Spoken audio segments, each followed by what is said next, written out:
In this video, I'm going to show you how I made this crazy-haired, Einstein-inspired character with loads of in-depth, detailed tips and tricks along the way. If you like what I do, then do check out the links in the description, the playlist on this channel, and my website for more great content. And a big thank you to today's sponsor, NVIDIA Studio and ASUS. Everything you see here today is rendered and created with the ASUS ProArt Studio 16 OLED, but more on that laptop later.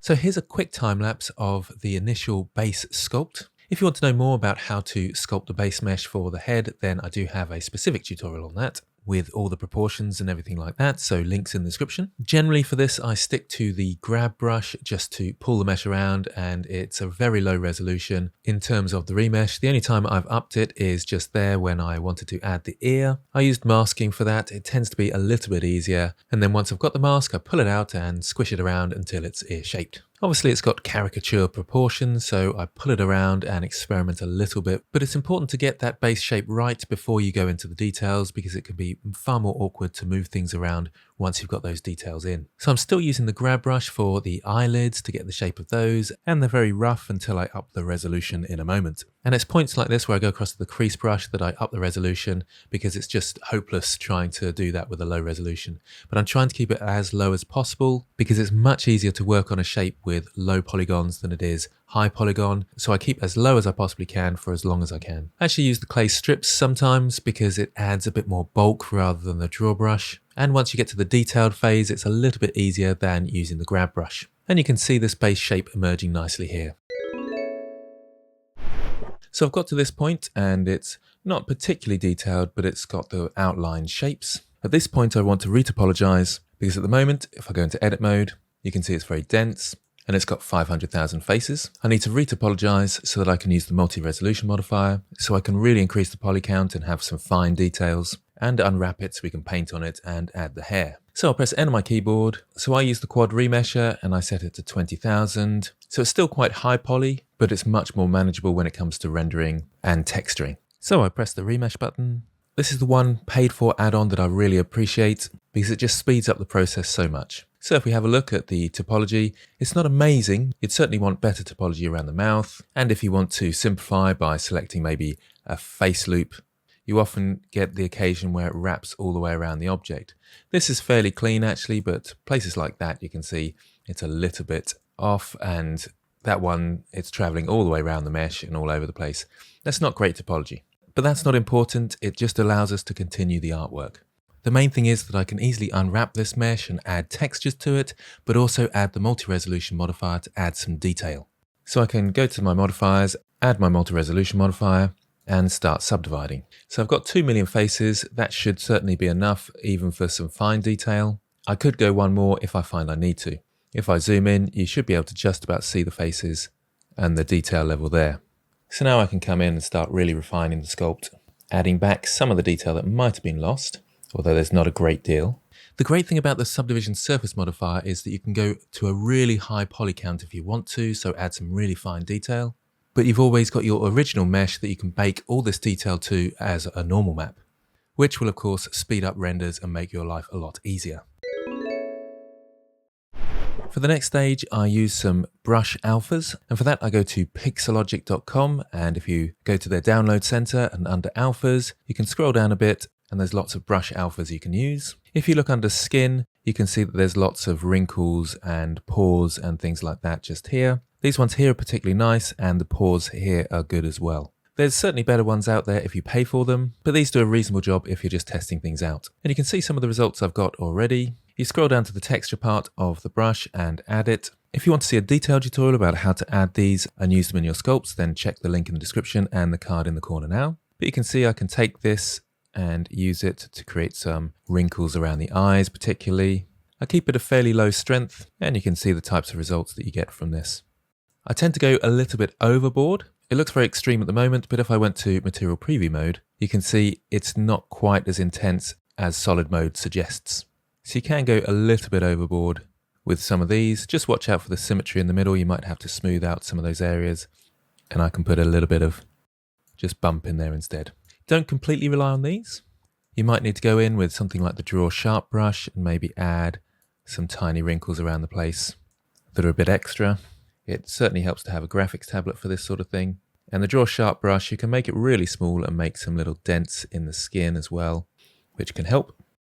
You've also got things like the Blob brush for spots and blemishes and so forth. And you end up with some old wrinkly skin like this. So at this point I need to do an unwrap. It doesn't have to be hugely complicated. You can even do a smart UV project. I prefer to go a little bit more detailed than that. So you're just splitting it up into big shapes, trying to find obvious areas that might stick out, so unwrap those, such as the ears. It can be a bit ugly like this with big areas. It doesn't matter too much, but like I say, areas that stick out a bit, especially the ears, you'll need to unwrap those to make sure they're not part of the main mesh. And your lines can be a little bit jaggedy, especially if the topology is not so great. Like I say, it's not too important because you won't see the seams. And ending up with something like this isn't too bad. Not sure why I've made a long thin line along here, so I'll just get rid of that. I always check by going to select overlap to see if there's any actual overlap, because that will mess up your texture painting and your hair and all sorts as well. I also like to check for stretch, so under the overlays, display stretch, and then just zoom in a bit, making sure there's no obvious really green areas of stretching, but it seems relatively okay. Not amazing, but not too bad either. To build this model, I used the ASUS ProArt Studio 16 OLED laptop, powered by the NVIDIA GeForce RTX 3080 Ti and NVIDIA Studio drivers. As I'm sure you're aware, NVIDIA RTX cards with their Studio drivers work so well in Blender. This is me in the viewport with optics enabled, getting amazingly quick, almost real-time feedback in cycles. And this is a very dense and complex model. It's made such a difference to my workflow, and the speed at which you can work now is remarkable. Along with this, we have a stonking Intel Core i7 12700H processor with 14 cores and 20 threads. Then there's this fantastic display. It's the world's first 16-inch 4K OLED HDR 16:10 display with amazing color depth, which delivers truly photorealistic visuals, plus the ultra-fast 0.2 millisecond response time. It has ultra high contrast and really deep blacks. As well as this has amazingly high color accuracy, which any graphic designer will tell you is an absolute must. Then we've got some lovely creative controls. The ASUS dial provides instant and precise fingertip control, which I really like when I'm editing in Premiere and editing my renders in Photoshop. It's also customizable to different programs. It's got a 3-button touchpad, so you can easily work in Blender with the touchpad. And because it's an NVIDIA Studio laptop, it comes pre-installed with NVIDIA Studio drivers, which provide stability and optimization across all your GPU-intensive apps. So a big thank you to ASUS and NVIDIA Studio for making all this possible. For the texture painting, I always like to open an extra window for the shader editor. You can see a bit more what's going on then. Start off with the base color, of course, and I set this quite high. So 1024 times 4, and then you can copy that to the other one. And I'll give it a pinky color to start with, somewhere around here. Go across to material preview mode, so it makes it a little bit easier. Also, you might want to turn off some of your levels of subdivision. It will run a bit faster then. And now we can start doing some painting. Just do a quick test. I used a texture brush. So into the active tools and workspace settings, you can see a detailed tutorial on this. Again, links in the description card in the corner. But once again, come down to this time the texture rather than the texture mask. So under there, add in a new texture and then go to your textures, open one up. And this is the one I used. If I double click on that and go back to the active tool and workspace settings, if I scroll down a bit, the mapping I turn to stencil. Make sure the image aspect is ticked, then it will come out with the correct aspect ratio. And then you can just come in and kind of just start cloning it. So put the eye over the top of the eye like this. You might want to go to front view for this, a little bit easier, and then just start painting. If it lags, then you'll need to zoom in a bit more. Use the right mouse button with Shift and Control to find the right size.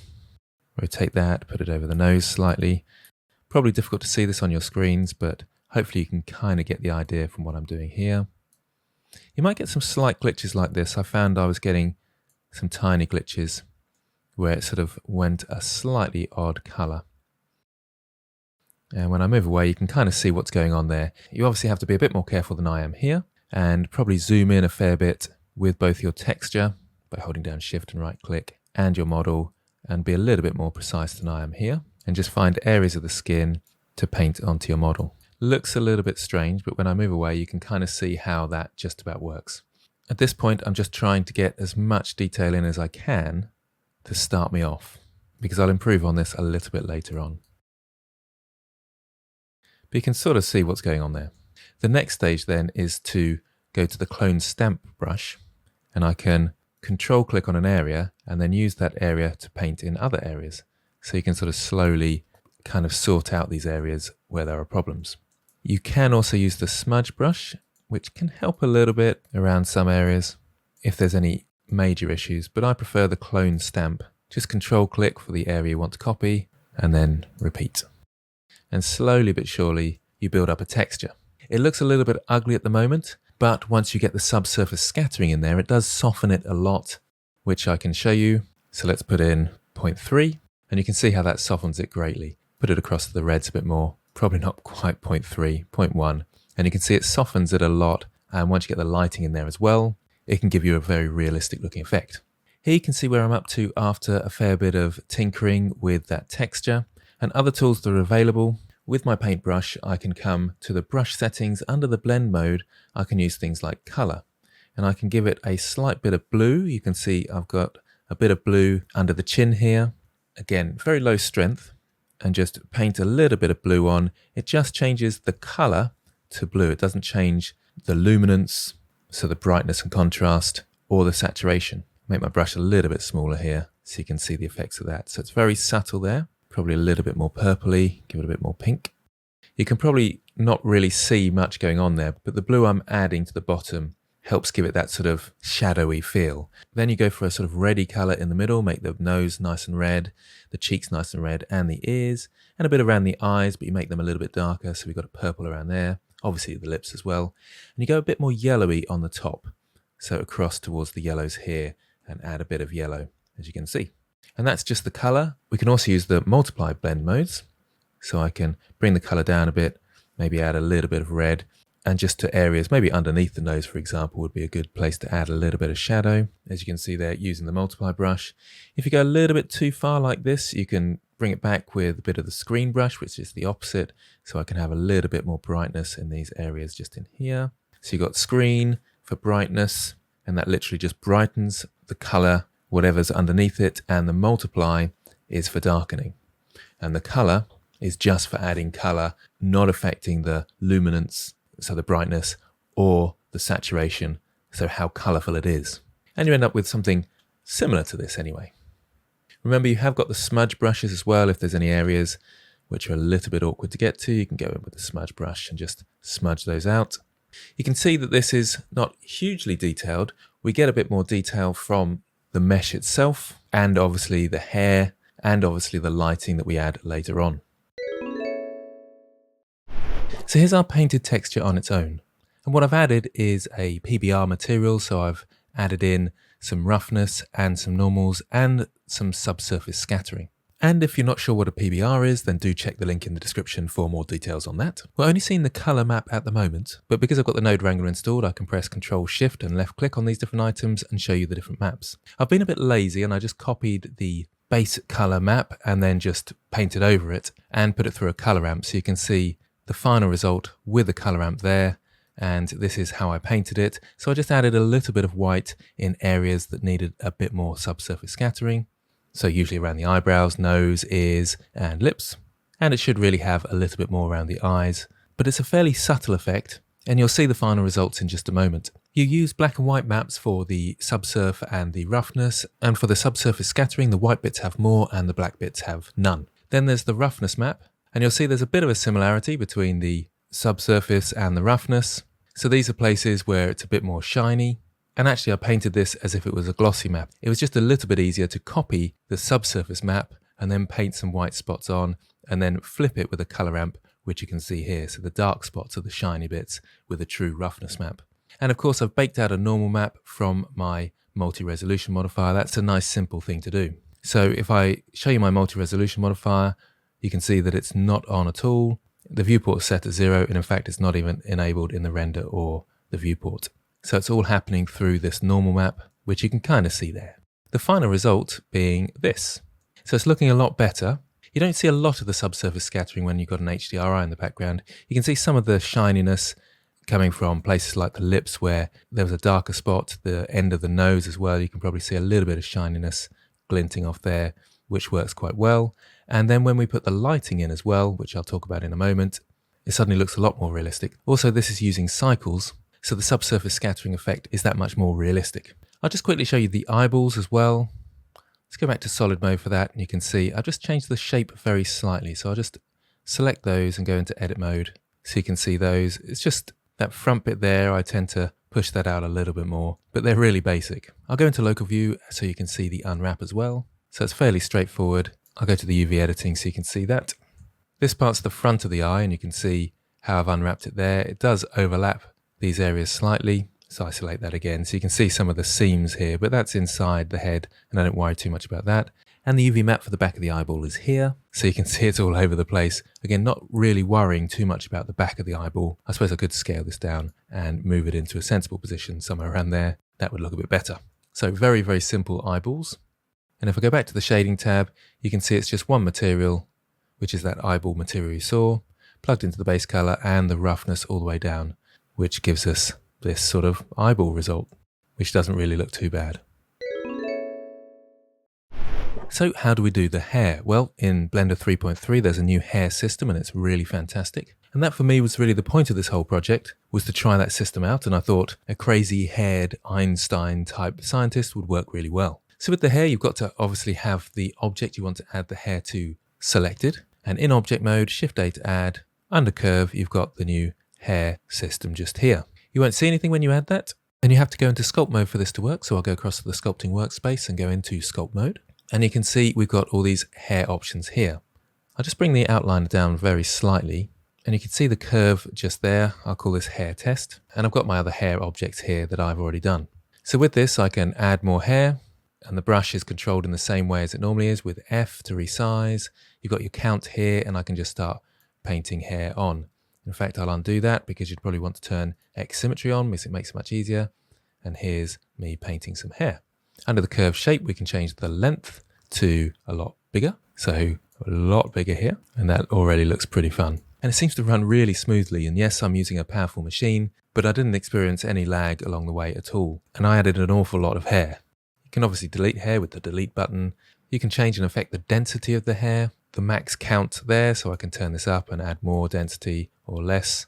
And to be honest, most of these controls you can kind of work out. I'll put a link in the description to a useful flipped normals tutorial, which I think is very good. But you've got your comb here and you can start combing it backwards. And doesn't that look cool? I like these pinch commands, so you can start pinching the hair together. And you can see that happening there. Grow and shrink. So you can grow it or hold down control for shrink. And things like the snake hook tool is pretty cool as well, where you can pull it out like this. Oh, it's just brilliant. And I had loads of fun with that. Now it's worth pointing out that it really helps to have the hair grooming file, which was published by Andy, can't pronounce your last name, sorry. And he and others from his team have been working on this hair system. And they've got a specific hair grooming example file here that has a lot of extras in it. And they're in the form of geometry nodes because the whole system is set up with geometry nodes. And you can easily append those in. Again, Flip Normals tutorial goes through that nicely. And it really is very simple.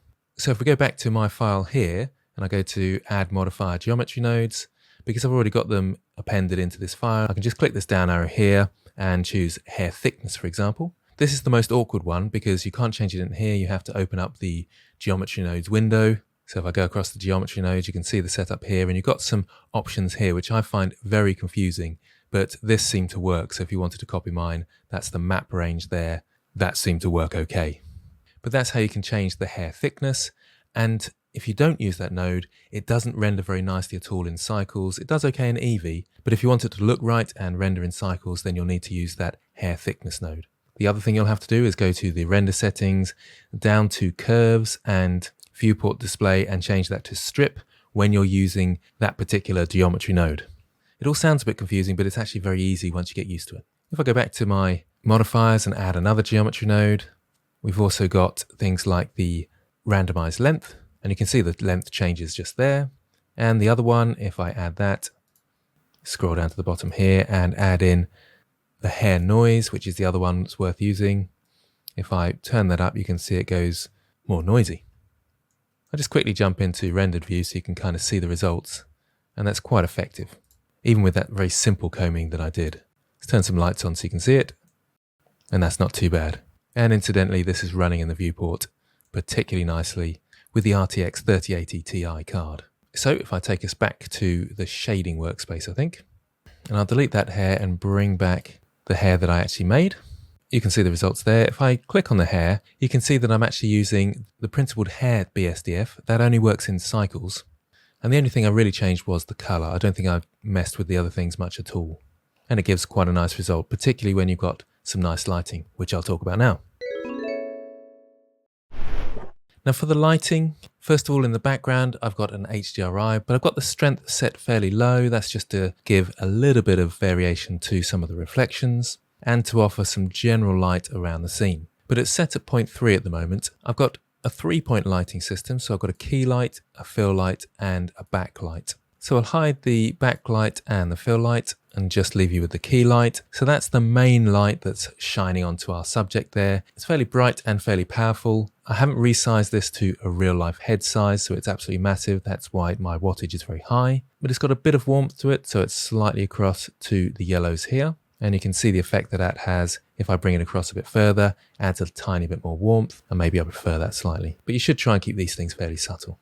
Then comes the fill light, and you can see that adds more depth to the other side. But if I click on that, you can see that I've scaled it up, so it gives off softer shadows, and its power is much reduced compared to the key light. And I've put it across the green slightly, just to give it a slight variation in color. It helps give the subject some depth. Then lastly, there's the backlight, and you can see that really highlights the hair nicely, and it gives a little bit of glow on the shoulders, separating it from the background. I'll just select that, and you can see that it's fairly bright, and I tend to often have this very bright. I like to give it a blue tint, so again, across the blues here, and I feel that works quite well. It's worth saying the final touch was adding some hair to the jumper as well, which you can see there, which just gives a little bit of haze to the jumper and works reasonably well, although I wasn't too focused on the jumper, to be honest.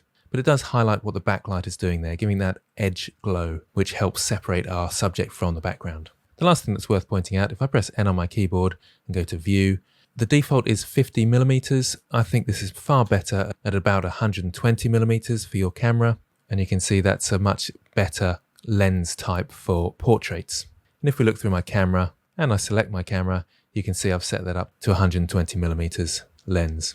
And to me, that works really nicely. So there we have it, the final product. Hopefully you enjoyed the process as much as I enjoyed making it. Once again, thank you to ASUS and NVIDIA Studio for making this process much easier. And of course, thank you for watching, and I'll see you next time.